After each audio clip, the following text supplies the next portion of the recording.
다 같이 찬송가 314장, 찬송가 314장 찬양하시겠습니다.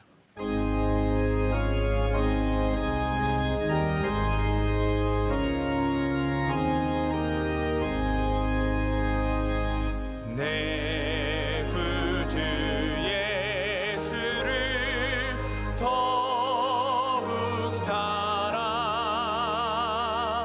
엎드려 비는 말 들으소서.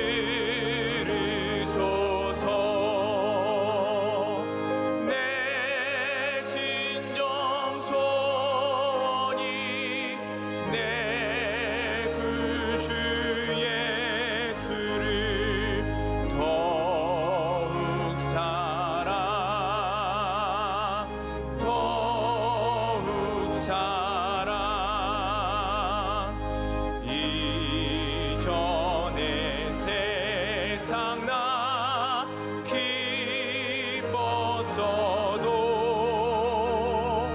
지금 내 기쁨은 오직 예수.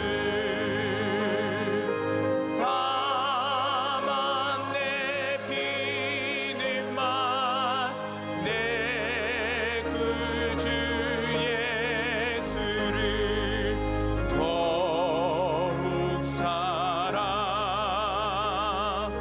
더욱 사랑. 이 세상 떠날 때 찬양하고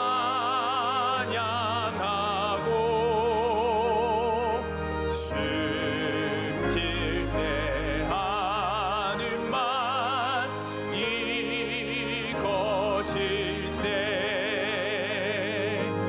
다만 내 비는 말 내 구주 예수를 더욱 사랑 더욱 사랑.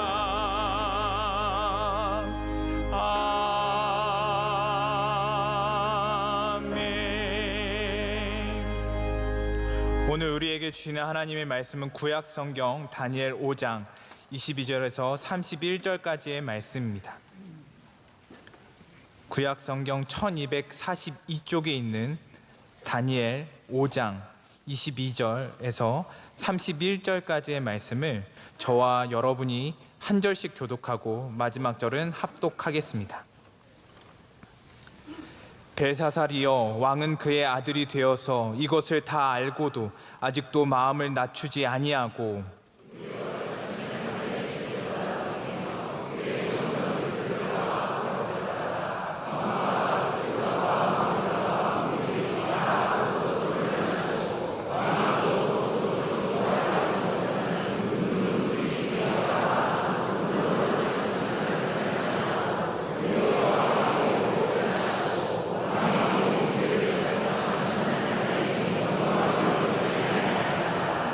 이러므로 그의 앞에서 이 손가락이 나와서 이 글을 기록하였나이다.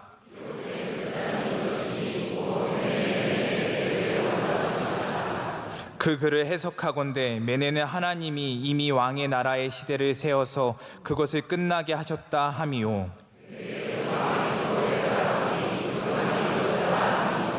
베레스는 왕의 나라가 나뉘어서 메대와 바사 사람에게 준 바 되었다 함이니이다 하니.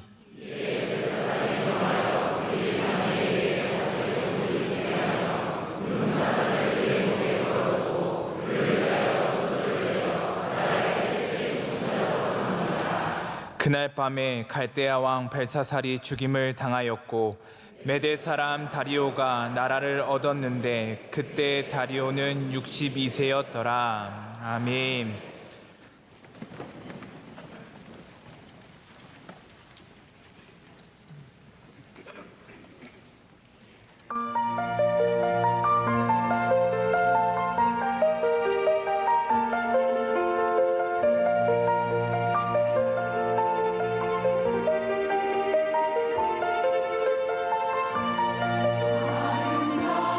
세상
이제 말씀을 은혜 받는 시간입니다. 담임 목사님께서 손가락이 쓴 글의 의미 제아의 말씀 전해주실 때 큰 은혜의 시간 될 줄 믿습니다. 우리가 오늘 무척 긴 내용이기 때문에 후반부만 읽었지만 오늘 우리가 정작 시작해야 하는 곳은 13절입니다. 벨사살이 드디어 다니엘을 만나는 장면이죠. 그의 어머니 왕후입니다. 그냥 일반적인 후궁 혹은 왕비가 아니라 대비인 그의 어머니가 다니엘을 설명해 주고 어쩌면 소문을 들었을지도 모를, 아니면 전혀 몰랐을 이 다니엘을 지금 벨사살이 처음 만납니다. 벨사살은 그의 위치에 맞게 아주 높은 자세로 다니엘에게 묻죠. 13절에 이렇게 묻습니다. 한번 성경을 펴고 계시면 그 말씀을 보시길 바랍니다. 네가 나의 부왕이 유다에서 사로잡아온 유다 자손 중에 그 다니엘이냐? 라고 묻습니다. 나이가 한참 많은 다니엘에게, 80인 다니엘에게 왕이기 때문에 이렇게 높은 자세로, 고자세죠, 묻습니다. 이것은 다니엘이 얼마나 중요한 사람이든, 바벨론에서 얼마나 높은 위치에 있었던 사람이든 지금 그 왕 앞에서는 정말 미천한 존재임을 강조하는 왕의 화법입니다. 네가 잘났냐? 너는 유다 자손이야. 네가 여기서 뭐 좀 했냐? 너는 포로야. 너는 아무것도 아니라는 거예요. 그런 다니엘을 만나는 것조차도 어쩌면 벨사살은 기분이 나빴을지 모르겠습니다. 하지만 성경이 말하는 것이 무엇입니까? 지금 벨사살을 도울 수 있는 사람은 이 유다 자손 한 사람뿐이라는 거예요. 우리를 구원하시는 분은 유다 자손 그 한 분뿐이시라는 겁니다. 할렐루야. 유다의 자손으로 오셔서 이 땅에 인간의 몸을 갖고 오셔서 우리를 구원하실 분은 그분이 아무리 하찮게 보일지라도 그분 한 분밖에 안 계시다라는 겁니다. 우리 또한 마찬가지입니다. 우리가 이 세상의 다니엘이라면 우리가 대단한 존재라서 다니엘이 아니라, 여러분 다니엘도 이게 높아졌다 낮아졌다 어마어마한 업앤다운이 있지 않습니까? 그가 뭐 최고의 총리의 자리까지 올라가지만 이렇게 미천한 존재가 되기도 하고 사자굴에 던져지기도 하고 사람들에게 모함을 사기도 하는 그러한 굉장히 어려운 삶을 살아가지 않습니까? 우리가 그 다니엘처럼 이 세상에 별거 아닌 존재일지라도 분명한 것은 우리가 하나님의 뜻을 이 땅 가운데 이루는 존재라는 사실입니다. 여러분, 서양 사회가 비록 지금 탈기독교가 되어 있고 탈종교화되어 있기 때문에 어느 누구도 종교를 갖지 않습니다. 서양 사회는 정말 몇 부분, 아주 일부분을 제외하고는 종교와 아무 상관없는 사회를 이루고 살아가고 있습니다. 그렇지만 서양 사회가 그래도 기독교적 세계관 속에 세워졌기 때문에 우리는 다양한 곳에서 기독교적인 요소들, 기독교의 진리들을 만납니다. 그렇다고 그들이 기독교를 믿는 건 아니에요. 그들의 세계관이, 월드뷰가 그렇다는 것뿐입니다. 그래서 문학이라든지 영화라든지 여러 이러한 곳에서 우리는 성경의 중요한 구조들, 핵심적인 생각들을 만납니다. 예를 들어서 특별히 미국이 더욱더 그렇죠. 미국 헐리우드 무비가 갖고 있는 특징 중에 하나가 메시아적인 영웅 아닙니까? 이게 다 서양 사회가 기독교에 기초했기 때문에 갖고 있는 영웅에 대한 판타지죠. 한 명이 나타나서 온 세상을 구원한다는 것. 그것이 바로 우리 기독교의 메시아 예수 그리스도에 대한 우리의 생각이고, 그것이 다 어디에나 묻어 나옵니다. 또 이런 영화들도 제가 본 기억이 나요. 예를 들어서 인류가 멸망해 가는데 모두가 막 바이러스에 걸렸어요. 우리 한번 코로나 지나고 나니까 바이러스 정말 치가 떨리지 않습니까? 바이러스에 다 걸렸는데, 그래서 막 다 죽어가는데 오직 하나의 방법만 있어요. 바이러스에 감염돼도 안 죽는 사람을 찾아서 그 사람에게서 백신을 만들어내서 사람을 살려야 돼요. 그런데 온 인류 중에 바이러스에 걸렸는데 죽지 않은 사람이 딱 한 명 있는데 어린 소녀예요. 어린 소녀, 아무것도 아닌 사람. 그래서 이 소녀를 지키기 위해서 모두가 막 목숨을 걸고 소녀를 지키는 이야기들이 나오죠. 이게 바로 성경적인 사고관입니다. 다시 말해서 우리를 구원하는 존재가 우리가 생각하는 거인들이 아니라, 위대한 용사들이 아니라 다니엘과 같이 아무것도 아닌 유다 자손의 한 사람이라는 것, 어린 소녀라는 것, 바로 우리가 또한 그런 존재라는 것이 성경의 이야기 아니겠습니까? 다니엘은 유다 자손, 왕이 이렇게 하찮게 보는 아무것도 아닌 사람이 한낱 포로가, 여러분 생각해 보시죠. 대한민국을 한낱 이 나라의 포로가, 전쟁 중에 잡혀온 포로가 구원한다고 생각을 해보십시오. 그것이 성경의 이야기입니다. 에스더가 아무것도 아닌 여자가 갑자기 왕비가 되어서 유대인 전부를 그 생명을 지키고, 미련해 보이고 어리석어 보이는 부끄러운 십자가가 우리의 모든 죄를 사하는 것. 할렐루야. 이것이 성경의 이야기고 오늘 우리가 다니엘에서 만나는 우리들의 이야기입니다. 여러분, 우리는 아무것도 아닙니다. 하지만 우리는 이 세상에 빛과 소금이 되어야 한다는 것이죠. 세상을 살리는 사람들이 되어야 하고 구원하는 사람들, 구원을 전하는 사람들이 되어야 한다는 말입니다. 오늘 읽은 본문의 말씀 가운데 우리가 손가락이 글씨를 쓰는 것에 대한 해석은 정확하게는 25절부터 28절까지 말씀에 나와 있습니다.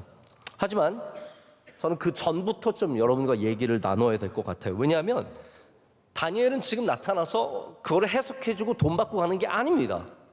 여러분, 다니엘을 잘 아셔요. 다니엘은 왕이 어마어마한 상을 다 준다고 얘기하죠. 그러나 뭐라고 얘기합니까? 저 상 받으려고 이거 하는 거 아닙니다. 오해하지 마십시오. 제가 무엇을 받아서 부자가 되고 높아지려고 이거 하는 거 아닙니다. 하나님께서 주신 메시지이기 때문에 제가 전달한다는 거죠. 그래서 이 말씀을 해석해 주는 것만이 아니라 왜 이 말씀이 당신에게 주어졌는지를 먼저 말하는 겁니다. 이건 왕이 시키지도 않은 거고 부탁하지도 않은 거예요. 여러분, 세상 편하게 살려면요, 시킨 것만 하면 됩니다. 그게 제일 편하게 사는 방법입니다. 그래서 회사에서 이리 치이고 저리 치이는 사람들이 뭐라고 말해요? 밑에 사람들에게, 야, 시키는 것만 해. 교회에서 이리 치이고 저리 치이다 보면 뭐라 그래요? 야, 시키는 것만 해. 아무것도 하지 마. 이렇게 됩니다. 저 군대에서도 그랬거든요. 제가 군 생활할 때 늘 고참들이 저희한테 시키는 것만 해. 손들지 말래요. 여기 피아노 쳐본 사람 딱 손들면 넌 내일부터 교회 반주야. 이렇게 시키고요. 별의별 거 다 시킵니다. 정말 손들면 다 시키기 때문에 들지 말라는 거예요. 비슷한 것만 걸려도 다 된다는 거예요. 이 세상을 쉽게 사는 방법이 다 그런 방법이죠. 그런데 다니엘은 세상을 힘들게 사는 사람이에요. 그렇게 생각이 안 되세요? 여러분, 그런데도 다니엘 되고 싶으십니까? 우리 그리스도인들은 세상을 힘들게 살 각오를 해야 합니다.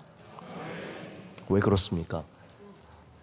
더 많은 상을 바라기 때문이 아니죠. 다니엘이 상을 바라는 게 아니잖아요.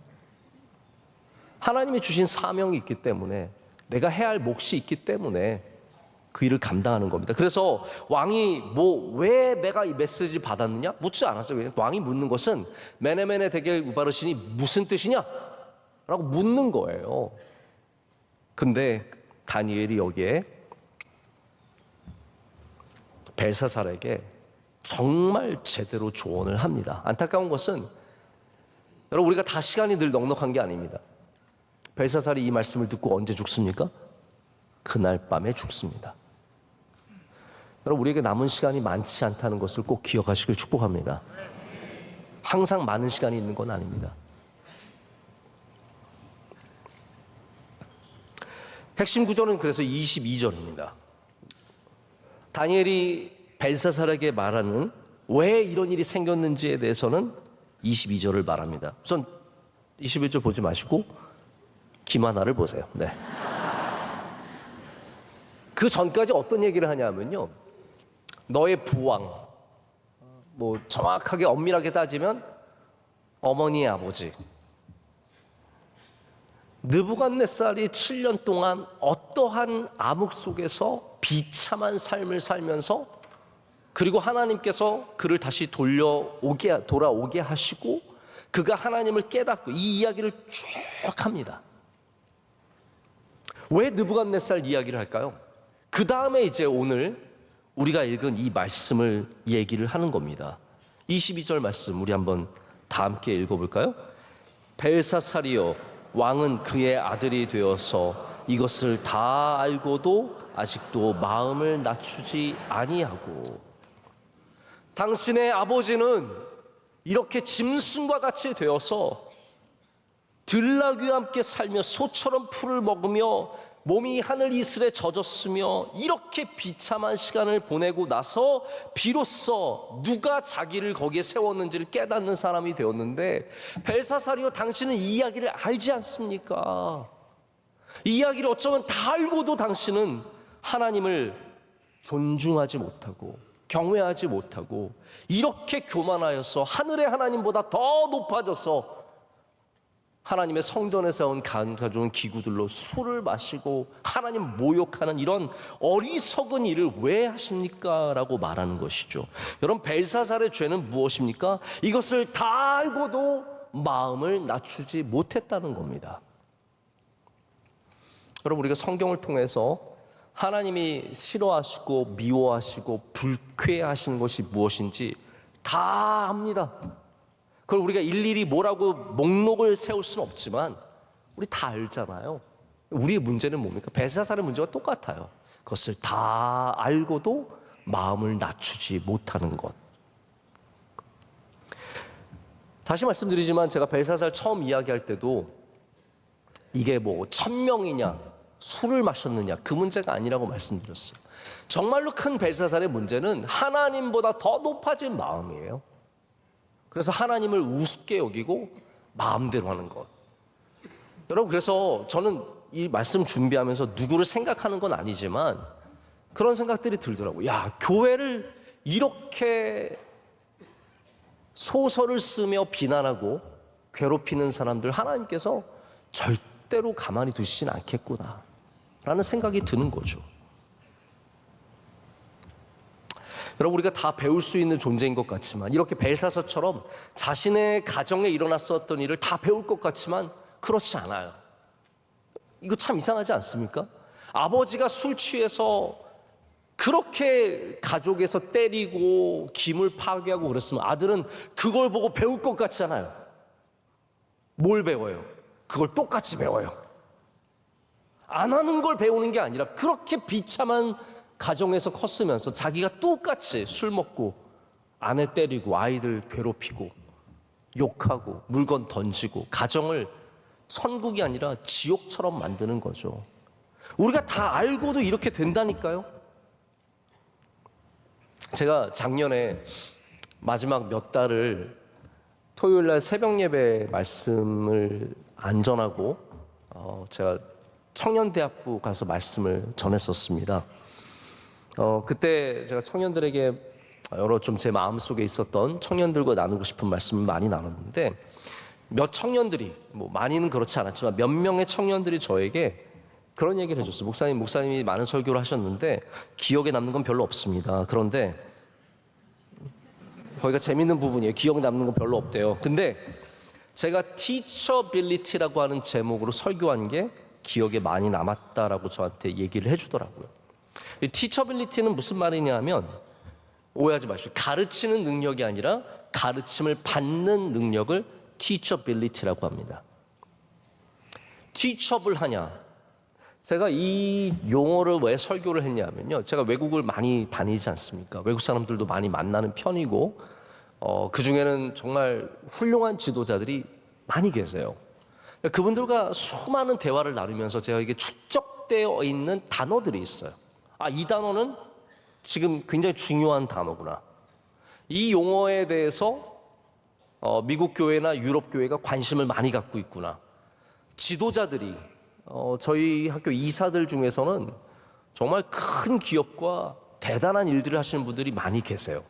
뭐 그 중에는 CIA 요원도 있었어요. CIA 요원 하셨다가 지금 미국의 무기 산업의 넘버 3의 CEO 하시는 여자분이에요. 게다가 저는 그런 분 보면 이렇게 피해서 갑니다. 절대로 만나서 뭐 특별한 대화를 하진 않습니다. 이런 많은 분들과 얘기를 나누면서 듣는 그 단어들이 굉장히 귀해요. 근데 제가 계속 반복적으로 들었던 단어가 teachability예요. 그거 여러분 굉장히 중요한 단어입니다. 가르침을 받을 수 있느냐 없느냐, 이게 우리의 생명과 직접적인 관련이 있는 거예요. 우리의 삶의 아주 중요한 부분이라는 거죠. 많이 아느냐가 아니라니까요. 가르침을 받을 수 있느냐. 지금 많이 알아도 가르침을 받을 수 없으면 거기서 끝인 겁니다. 근데 제가 이렇게 만나보면 우리나라 분들이 의외로 티처블한 사람들이 많지 않아요. 좀 경험이 있으신 분들은 내 생각이 딱 맞아요. 뭐 나랑 대화는 한다고 하지만 내 얘기를 들으려고 하는 게 아니라 자기의 주장을 관철시키려고 얘기하는 거지, 티처블한 사람이 별로 없어요. 여러분이 아무리 훌륭해도 가르침을 받을 수 없다면 그 사람은 하나님의 나라에 합당하지 않습니다. 가르치기만 하는 사람들이 얼마나 많이 잘못됩니까? 내가 결정하는 것이 다 맞다고 생각하는 사람들도 마찬가지입니다. 저도 종종 티처블하지 않은 분들을 만납니다. 언티처블. 되게 힘들어요. 자기가 옳다고 생각하면 주변에서 아무리 말을 해줘도 들을 생각을 안 합니다. 제가 오래전에 요즘엔 제가 거의 TV를 거의 못 보고요. 예전에 봤던 프로그램인데 백종원 씨가 했던 무슨 가게를 바꿔주는 프로그램이 있었어요. 기억나세요? 시장에 오래된 가게들 레시피도 바꿔주고 안에 뭐 시설도 너무 막 찐득찐득한 걸로 가득하니까 깨끗한 곳으로 뭐 바꿔주면서 이렇게 완전히 새롭게 해서 그 가게를 살리는 프로그램이었어요. 근데 여러분 그거 볼 때 답답하지 않으셨어요? 왜 답답해요? 첫 번째로 우선 백종원 씨 말투가 답답해요. 이렇게 하는 게 아니에요. 왜 그렇게 했어요? 이런. 두 번째로 답답한 건 뭐냐면 이분들이 잘 안 들어요. 웃긴 건 뭐냐면요, 내가 힘들어서 도와달라고 부탁한 사람이 자기예요. 자기가 내가 힘드니까 나 좀 여기 우리 가게 와서 우리 레시피도 바꿔주고 우리 좀 시스템을 바꿔주면 우리가 잘 될 수 있으니까 좀 가르쳐주세요 해놓고 가르쳐주면 내가 얼마나 많이 했는데, 내가 여기서 30년을 장사했는데, 내가 이 레시피로 이 요리 비법으로 내가 얼마나 날렸었는데 딱 해가지고 백종원 씨가 뭐 설탕을 더 넣어야 돼요 그러면 듣고, 또 그리고 또 어떤 분들은 이 예수님 말씀이 맞아요. 예하고 안 가는 애가 꼭 있다니까요. 앞에서는 백종원 씨가 이거 그렇게 하지 말고 이게 섞어서 하시고 요거 넣고 하시고 그러고 해요. 그러면 네 해놓고 딱 가면 자기 그대로 또 해요. 그리고 전화해서 백종원 씨 가게가 여전히 안 되는데 그러면 가서 맛보면 옛날 그대로 했어. 그래서 이거 옛날 그대로 했죠. 그러면 아무 말도 안 하고 가만히 있어요.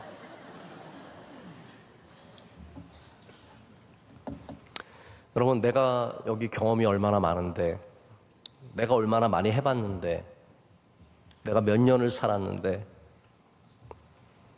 내가 박사인데 이러면 절대로 하나님께 쓰임받지 못합니다. 여러분, 예수님 믿으려면 우리 제대로 믿어야 되지 않겠습니까? 제가 무슨 말씀 드리려는 거냐면요, 예수님 믿으려면 내 생각은 좀 내려놔야 되는 거 아닐까요? 우리가 백종원 씨 얘기만 들어도 가게가 되는데 내 생각 좀만 내려놓고 내 삶의 방식과 내가 지금까지 해온 거 조금만 버리고 백종원 씨 말만 들어도 잘 되는데, 여러분, 우리가 예수님 말씀을 그렇게 듣나요? 아니에요. 여전히 우리 예수님 말씀 들을 때도 내가 맞는 건 내가 맞아요. 그리고 예수 설교 들을 때는 네 해놓고 나가면 내 뜻대로 사는 거예요. 그대로 하나도 버리지 않고 티처블하지 않은 겁니다. 예수님 시대에 티처블하지 않은 사람들이 있었죠. 누구입니까? 바리새인들이죠. 바리새인들은 죽어도 배울 수 없던 사람들입니다. 철저하게 자신들의 주장만 외치고 있었고 예수님의 말씀에 귀 기울이지도 않았고 듣지도 않았고, 그래서 오늘 새벽에 말씀드렸지만 바리새인 중에 들은 사람은 니고데모밖에 없는 거예요. 그 사람이 티처블한 이유가 거기 있습니다. 밤중에 예수님 찾아가서 예수님께 사시는 말씀, 거듭나지 않으면 하나님의 나라를 볼 수 없느니라. 할렐루야. 그 진리의 말씀에 목말라서 그 똑똑한 사람이 그 어느 바리새인보다 율법 잘 지키면서 사내들인 공회원이었던 그 사람이 예수님의 말씀을 듣고 배웠다라는 거예요. 할렐루야. 반면에 예수님의 제자들은 배우지도 못한 사람들이었지만, 여러분, 배우지 않았다고 해서 또 티처블한 것도 아니에요. 무식이 용감이라고, 얼마나 용감하고 안 듣는 분들이 많은데요. 그렇지만 예수님의 제자들은 티처블 했습니다. 그래서 그들이 하나님의 나라를 짊어지고 세상 끝까지 나아가게 되죠. 여러분, 티처블하지 않으면, 언티처블하면 벨사살이 되는 거고요. 티처블하면 벨드사살이 되는 겁니다. 다니엘이 된다는 것이죠. 우리 다니엘을 보십시오. 처음에 바벨론에 와서 그가 바벨론의 학문을 얼마나 잘 배웁니까? 열심히 그 언어와 풍습과 모든 것을 배워서 바벨론의 그 어떤 사람보다도 지혜 있는 사람이 되지 않습니까? 그러니까 다니엘은 원래 인물 자체가 티처블한 사람이라는 거예요. 여러분, 오늘 벨사살처럼 다 알고도 마음을 낮추지 못해서 내 것을 하나도 버리지 못하고 망하지 마시고, 다니엘처럼 배울 수 있는 여러분 되시길 축복합니다. 이제 다니엘이 이 말뜻을 해석해 줍니다. 처음에는 왜 당신이 그 말씀을 받게 되었는지를 말해주지만, 이제는 이 메네멘의 데겔 우바르신이라는 문장을 해석해 줍니다. 여기 세 단어가 나옵니다. 메네멘에는 반복되는 단어이기 때문에 그냥 메네만 보시면 되고요. 데겔과 우바르신의 우는 and란 뜻이에요. 그리고. 그래서 우바르신, 바르신. 그래서 세 단어가 나옵니다. 이 세 단어는 다 중량을 나타내는 단어입니다. 그래서 어떤 분들은 이걸 돈으로 계산하죠. 메네, 미나라는 말에서 나온 거거든요. 미나는 금 60세겔을 말합니다. 데겔은 세겔을 말하고요. 그리고 바르신, 이 바르신은 뭐냐 하면 미나의 절반을 말해요. 왜 나뉜다는 말인지 아시겠죠? 절반이니까, 반이니까. 그래서 이 안에는 또 언어 유희가 존재합니다. 메네는 뭘 생각나게 합니까? 메대를 생각나게 하죠. 지금 이 나라가 망해서 누가 쳐들어옵니까? 메대가 쳐들어오잖아요. 또 하나 나라가 있는데 바사입니다. 바로 페르시아죠. 페르시아는 바르신을 생각하게 합니다. 그래서 이거는 굉장히 복잡한 여러 가지 언어 유희가 섞여 있는 그런 말이기 때문에 이거는 바벨론의 학자들과 술사들이 도저히 읽을 수도 없었고 해석할 수도 없었던 말이에요. 제가 가끔씩 이런 구약 성경을 만나면 유대인들이 이걸 어떻게 해석하는지 궁금할 때가 있습니다. 제가 그래서 좀 찾아봤더니 탈무드 전승에 왜 이 글씨를 바벨론 사람들은 읽을 수 없었는지를 탈무드 전승 두 가지가 있습니다. 여러분께 아주 신박한 얘기를, 아무 데서나 들을 수 없는 얘기를 제가 전해드립니다. 첫 번째로는 이 음역이 여러분 아시겠지만 제가 전에도 설명을 드렸는데 다니엘의 2장부터 7장까지 쭉 아람어로 적혀 있어요. 히브리어가 아니라 아람어입니다. 그래서 여기가 아람어 부분인데 이 음역은 메네멘의 데겔 우바르시는 히브리어로 읽게 되면 여기에 히브리어의 뜻이 있습니다. 그게 뭐냐면 세어보고 세어보니 달아보고 부족하여 나뉘어진다라는 그런 뜻을 가져요. 근데 왜 글자를 읽을 수 없었냐 하면 탈무드의 전성의 첫 번째는 에스라 시대, 에스라 느헤미야 아시죠? 네, 포로 때 돌아와서 성전을 짓는, 율법과 성전을 짓는 사람들이 에스라와 느헤미야 아닙니까? 성벽도 짓고요. 근데 에스라 때의 히브리어랑 아람어 전체의 언어가 바뀌었다는 거예요. 기록하는 글자들이. 그래서 이것을 제대로 읽을 수 없어서, 그래서 바벨론에 있는 어떠한 사람도 이 글자를 읽을 수 없었다라고 주장을 하는 것이 있고요. 두 번째는 뭐냐 하면 이 글자의 순서가 우리가 보통 여러분 히브리어는 아시는지 모르겠죠. 오른쪽에서 왼쪽으로 씁니다. 마치 일본어가 오른쪽에서 왼쪽으로 가듯이. 근데 이 단어가 그렇게 적혀 있지 않았다는 거예요. 만약에 예를 들어서 아람어로 적혀 있었던 바벨론 사람들이 읽는 그 순서가 아니라 굉장히 다른 순서로 적혀 있었기 때문에 이 글자를 읽을 수가 없었고 마치 암호처럼 이렇게 적혀 있었을 것이다라고 탈무드는 이렇게 추측하면서 얘기를 합니다. 저도 이 부분에 상당히 동감하는 부분이 있어요. 이거를 뭐 단어를 안다고 여러분이 글자를 안다고 다 읽는 건 아니잖아요. 그렇기 때문에 아마도 이 사람들 하나님이 주신 지혜가 없었다면 이 단어를 조합해서 문장으로 만들 수 있는 사람들은 없었던 거죠. 다니엘이 그래서 이 문장을 읽은 다음에 이렇게 얘기해 줍니다. 메네는 오늘 이제 본문의 말씀이에요. 하나님이 세워서 끝나게 하셨다. 대겔은 저울에 달아보니 부족함이 보였다. 베레스, 바르신이죠. 우바르신에서 나오는 뜻인데 베레스는 나뉜다는 뜻이기 때문에 나라가 나뉘어서 메데와 바사, 즉 페르시아 사람들에게 준 바 되었다라고 이제 마지막 결론을 내줍니다. 자, 여러분, 우리는 이 메네메네 대겔 우바르신에서 어떤 하나님을 만납니까? 자, 이거 암호 아닙니다. 여기에 뭐 특별하게 뭐 대단한 숨어 있는 의미가 있는 것이 아니라 우리는 드러나 있는 의미부터 볼 수 있어야 합니다. 드러난 의미가 뭡니까? 하나님은 지금도 계수하시는 하나님이시라는 사실입니다. 하나님은 지금도 여러분을 계수하고 계십니다. 우리는 오늘 몇 명 모였는지 몰라요. 대충 알죠? 하나님은 정확하게 알고 계십니다. 우리의 몸무게는 내가 원하는 몸무게와 실제 몸무게와 좀 다르고, 그리고 우리는 그 중간쯤을 믿고 살아갑니다. 하나님은 여러분의 밀리그램까지를 다 알고 계시고 무게를 재시는 분이십니다. 어느 자리를 주시면 하나님 반드시 거기서 무게를 재십니다. 여러분이 어떠한 직분을 맡든 어떠한 일을 하든 하나님께서 그것을 반드시 계수하고 계시다는 사실을 아셔야 됩니다. 이걸 다르게 말하면 심판하시는 하나님이세요. 하나님은 심판주이십니다. 그래서 우리는 지금 하나님 앞에서 계산을 다르게 하면 안 됩니다. 계산을 잘한 여러분 되시길 축복합니다. 하나님을 업신여기지 마세요. 하나님이 알고 있는 숫자가 있는데 엉뚱한 숫자 갖다 대면 안 된다라는 거예요. 마치 내가 굉장히 잘한 것처럼 훌륭한 것처럼 하면 안 된다는 겁니다. 여러분, 빚진 사람이 내가 얼마를 빚졌는지 모르면 그건 그리스도인이 아닙니다.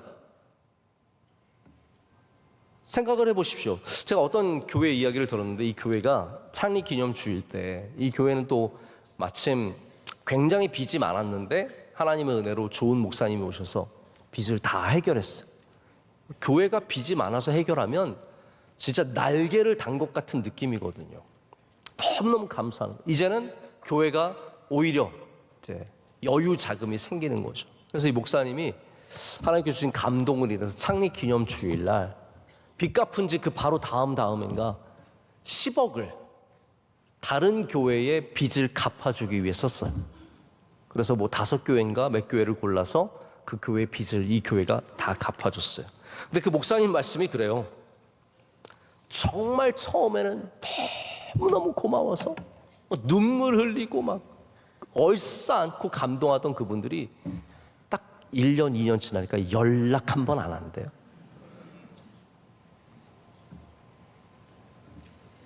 다 잊어버리는 거예요. 여러분, 엄격하게 말해서 우리는 다 빚진 사람들입니다. 우린 죽어 마땅한 죄인들인데, 우리가 빚진 사람인데 우리 계산을 안 해보거든요. 그냥 당연한 듯이 살아가고 있는 거예요. 우리 예수 그리스도께서 우리의 죄값을 치르셨다는 것을 기억해야 되고 그 은혜를 꼭 기억하시길 축복합니다. 은혜를 기억하지 못하면 안 됩니다. 그 계산이 안 되면 안 됩니다. 여러분, 계산을 잘 하시길 축복합니다. 우리의 자리에서 항상 계산해 봐야 합니다. 저는 여러분이 제가 몇 가지 이제 남은 시간 동안에 뭘 계산할 것인가 좀 말씀을 드리고 싶은데, 먼저 벨사살이 계산이 안 된 게 뭡니까? 날수가 계산이 안 됐어요. 이 날이 자기의 마지막 날인 줄 몰랐어요. 자기가 이날 죽는지 꿈에도 생각을 못했어. 저 꿈에도 할 때 깨어나신 분들 몇 분 계실 것 같은데, 단 한 번도 그렇게 파티를 벌이다가 그렇게 죽을 줄은 전혀 몰랐던 겁니다. 우리 그리스도인들은 나를 계산을 잘해야 합니다. 할렐루야. 제가 오늘도 우리 예배 전에 건대병원에 문상을 다녀왔는데, 우리 교회 초기 때부터 귀하게 섬기신 최동출 목사님께서 오늘 새벽에 소천하셨어요. 최동출 목사님 기억하실 분들도 계실 텐데, 암에서 나으셨다가 재발하시고 한 달 만에 돌아가셨어요. 참 저는 목사님 그렇게 빨리 가실 줄 너무 몰랐기 때문에 전화 한 통화 드리지도 못하고 찾아뵙지도 못했는데, 오늘 가서 제가 너무너무 죄송한 마음이 있었습니다. 우리는 날수가 계산이 안 돼요. 모세의 시편을 기억해 보시죠. 모세가 어떤 사람인가? 제가 한번 욥기 때 말씀드렸죠. 하나님을 아는 지식, 유대인들에게 50가지가 있는데 모든 인간 중에서 49개까지 아는 사람이 모세밖에 없다는 거예요. 50은 알 수가 없대요. 왜냐하면 50은 마지막은 뭐냐면 고통을 이해하는 것, 고통의 의미이기 때문에 그건 오직 하나님만 아시고, 모세만이 하나님의 모든 것에 대해서 거의 다 알고 있었던 사람인데, 모세가 무슨 얘기를 합니까?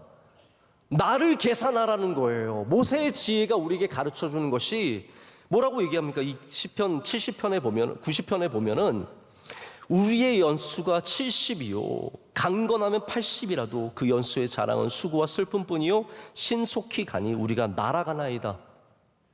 여러분, 세월이 날아가는 거 느끼세요? 그럼 여러분 모세의 지혜를 갖고 있는 겁니다. 12절은 우리에게 우리 날 계수함을 가르치사 지혜로운 마음을 얻게 하소서. 아멘.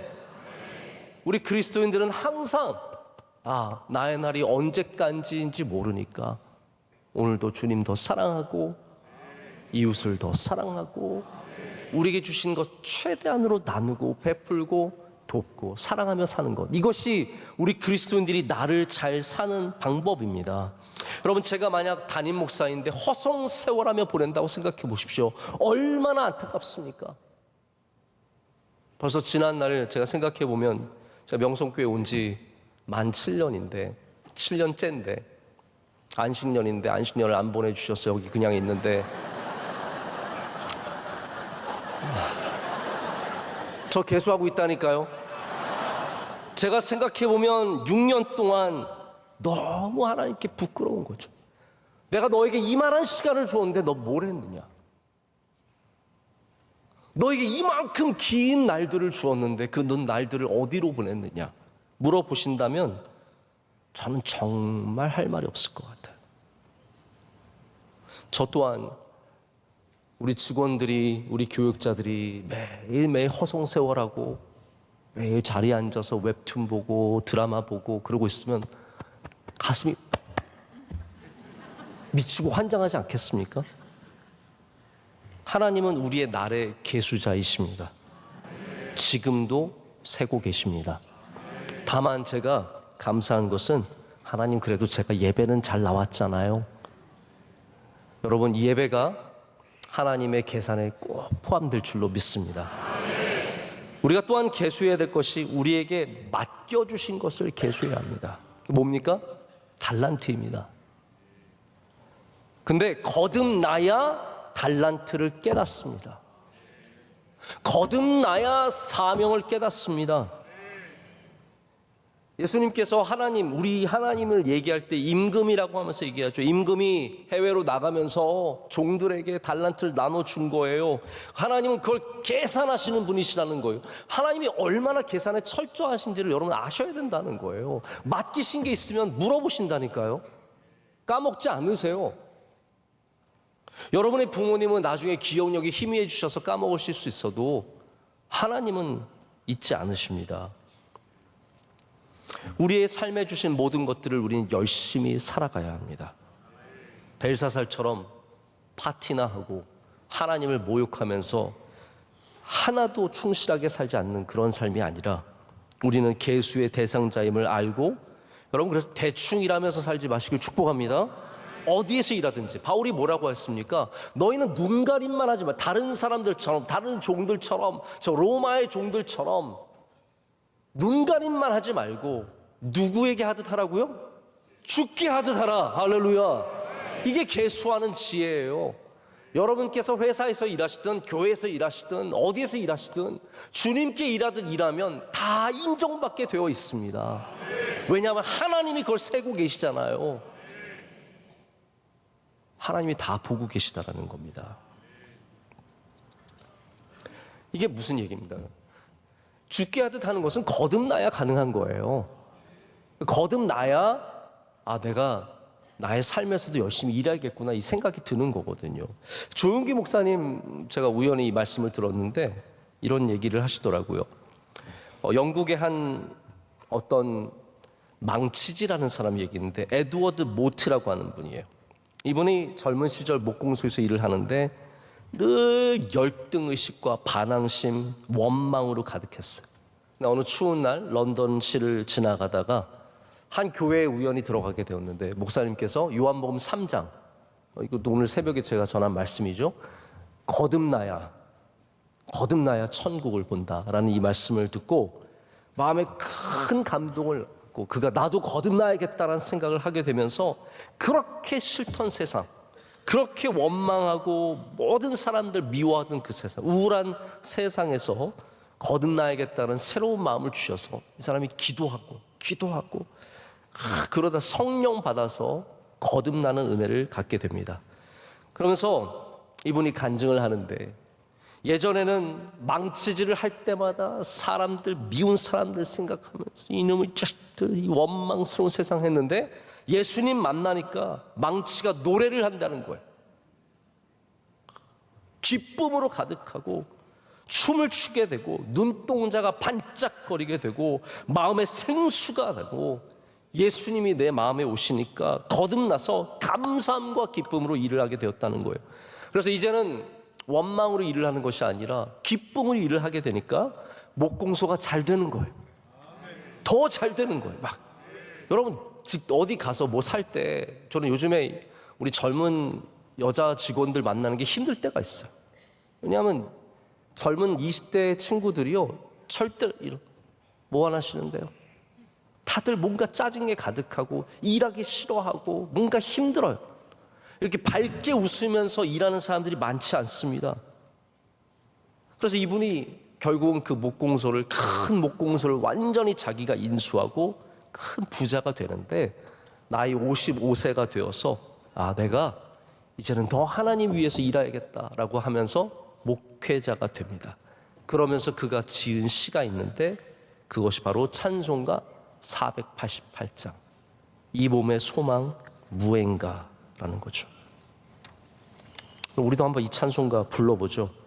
488장입니다.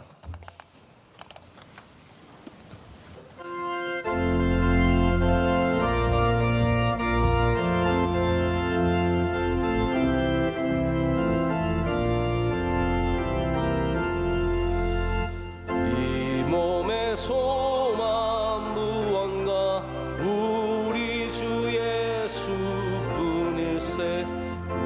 우리 주 예수밖에는 믿으리 아주 없도다. 주 나의 반석이시니 그 위에 내가 서리라. 그 위에 내가 서리. 무섭게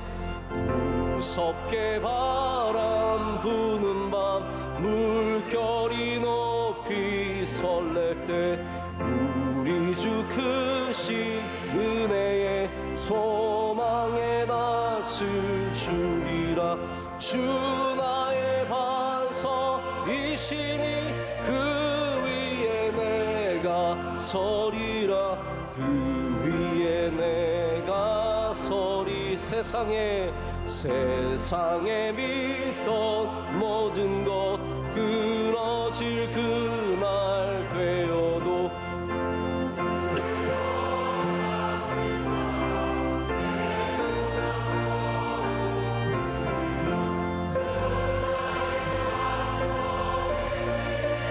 그 위에 내가 서리라 그 위에 내가 마지막에 바라던 천국 올라가 하나님 앞에 배울 때 우주의 흐를 힘입어 여시 바로 서리라 주 나의 반석이시니 그 위에 내가 서리라 그 위에 내가 서리라. 아멘. 우리 교회 찬송고가 엄청 느려졌어요. 옛날에 원로 목사님 한참 하실 때는 이런 찬양은 주 나의 반석이시니 그 위에 내가 서리라 그 위에 내가 서리라. 오늘 엄청 천천히 불렀습니다. 말씀을 맺습니다. 예수님께서 제자들에게 너희가 만약 나를 따라올 거면 너희가 계산이 되어야 한다. 계수가 되어야 한다라고 말씀을 하셨습니다. 누가복음 14장의 이야기죠. 부모를 버리고 자식을 버리고 아내를 버리고 나를 따라오라고. 너 이 계산이 안 되면 따라오지 말라고 하십니다. 그러면서 망대 이야기를 하시죠. 누군가가 망대를 세우려고 하는데 여러분들 건축 한번 생각해 보세요. 돈도 없이 건축하면 되겠습니까? 예수님 그 얘기 하시는 거거든요. 누군가가 망대를 세우려고 하는데 자기가 가진 것이 준공하기까지 족할는지 먼저 앉아서 그 비용을 계산하지 않겠느냐 하시면서 계산이 안 되면 기초만 쌓고 능히 이루지 못하고 사람들이 다 비웃을 것이다 라고 말씀을 하십니다. 또 임금이 다른 임금과 전쟁을 하게 되었는데 그쪽이 2만이고 우리가 만이에요. 이 계산이 안 되면 적군이 멀리 있을 때 화친하는 사람을 보내서 화친을 해야 된다고 말씀하십니다. 이게 다 똑같은 이야기예요. 계수가 안 되면 우리 다니엘서의 말로 옮기자면 무게를 재보지 않으면 안 된다는 거예요. 저는 오늘 이 밤에 여러분의 무게를 꼭 재보시길 축복합니다. 내가 지금 50세를 살았는데 50년을 살았는데 나의 기도의 무게가 얼마인지, 내가 70을 살았는데 나의 말의 무게가 얼마인지, 내가 80을 살았는데 나의 예배의 무게가 얼마인지, 나의 선행의 무게는 얼마인지, 나의 은혜의 무게는 얼마인지, 나의 욕심의 무게는 얼마인지, 나의 미움의 무게는 얼마인지. 여러분, 하나님께서 여러분의 삶의 벽에 메네메네 데겔 우바르시나고 쓰시기 전에 여러분께서 먼저 재시고 하나님 앞에 자복하면서 나아가서 우리의 나를 끊지 말아 주시고 주님의 은혜의 손으로 붙잡아 달라고 우리 간절히 기도하는 저와 여러분 되기를 원합니다. 우리 찬송가도 불렀으니까 이 시간 바로 뜨겁게 한번 기도하겠습니다. 이 시간 기도할 때 주님, 저는 너무 가볍습니다. 저는 그 무게를 도저히 채울 수가 없습니다. 하나님, 우리를 불쌍히 여겨 주시옵소서. 이 시간 우리로 하여금 하나님이 기뻐하시는 무게가 재어지게 하여 주시옵소서.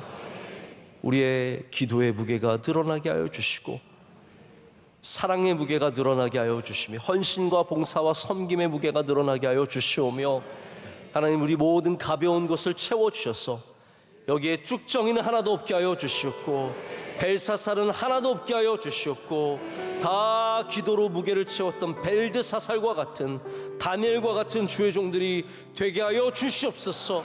하나님, 오늘 밤 부름받는 사람이 한 명도 없게 하여 주시오며 하나님, 우리를 불쌍히 여겨주셔서 다시 기회를 허락하여 주시오며 우리의 날을 길게 하여 주시오며 주의 손으로 굳게 붙잡아 주시옵소서. 은혜 내려 주시옵소서. 우리 명성교회도 무거운 교회가 되게 하여 주셔서 하나님의 사명을 감당하는 교회가 될 줄로 믿습니다. 믿습니다. 우리 다 같이 두 손 들고 주여 삼창 기도하겠습니다. 주여 주여 주여.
이제는 주 예수 그리스도의 은혜와 거룩하신 하나님의 사랑과 보혜사 성령님이 우리 온 교회 위에, 교회 밖에, 교회 안에, 가정 안에, 교회 우리 모든 부서 위에 이 일을 감당하는 주의 종에게 늘 성령으로 은혜로 충만하게 하시기를 간절히 축원하옵나이다. 아멘.